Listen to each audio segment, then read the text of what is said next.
Φίλοι μου, γεια σας και καλώς ήρθατε στο Μπουζούκιλαν. Στο σημερινό βίντεο θα σας δείξω τι πρέπει να παίξετε ώστε να μπορείτε να συνοδέψετε ένα κομμάτι το οποίο είναι γραμμένο πάνω σε ρυθμό μπολερό. Το μπολερό είναι ένας ρυθμός ο οποίος μετριέται σε 4 τέταρτα και πάρα πολλά γνωστά κομμάτια του ελληνικού ρεπερτορίου είναι γραμμένα στο συγκεκριμένο ρυθμό. Χαρακτηριστικά παραδείγματα είναι η Ζαΐρα από παλιά και από πιο σύγχρονα το Αγάπη μου επικίνδυνη.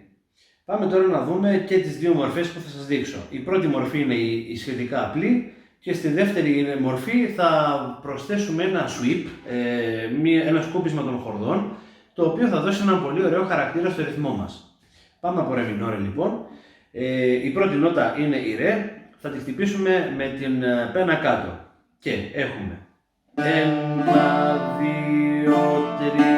3, 4.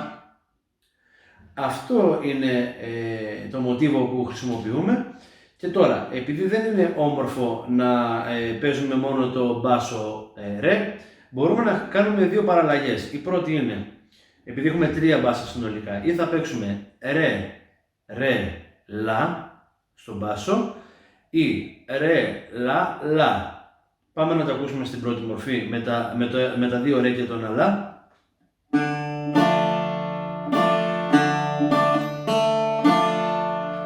Αυτή είναι η πρώτη μορφή, ενώ η δεύτερη μορφή με το ένα ρε και τα δύο λα είναι η εξής.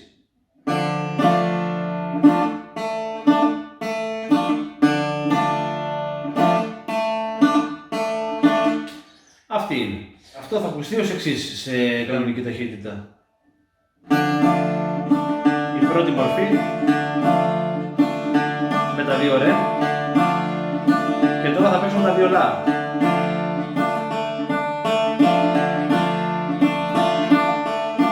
Τώρα πάμε να δούμε πώς θα γίνει λίγο πιο εξεζητημένο και πιο ωραίο με το sweep, με το σκούπισμα στις χορδές.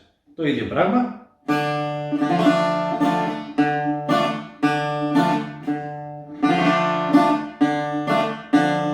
Βέβαια και εδώ δεν θα παίξουμε παντού ρε, θα παίξουμε ρε, λα, λα, ρε ας πούμε για παράδειγμα και θα ακουστεί ως εξής.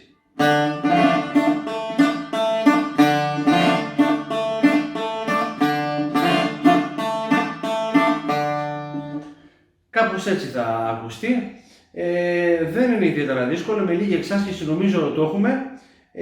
Αν σας άρεσε το βίντεο κάντε ένα like και subscribe. Σας ευχαριστώ που με παρακολουθήσατε και θα τα πούμε σε ένα από τα επόμενα βίντεο. Να είστε καλά!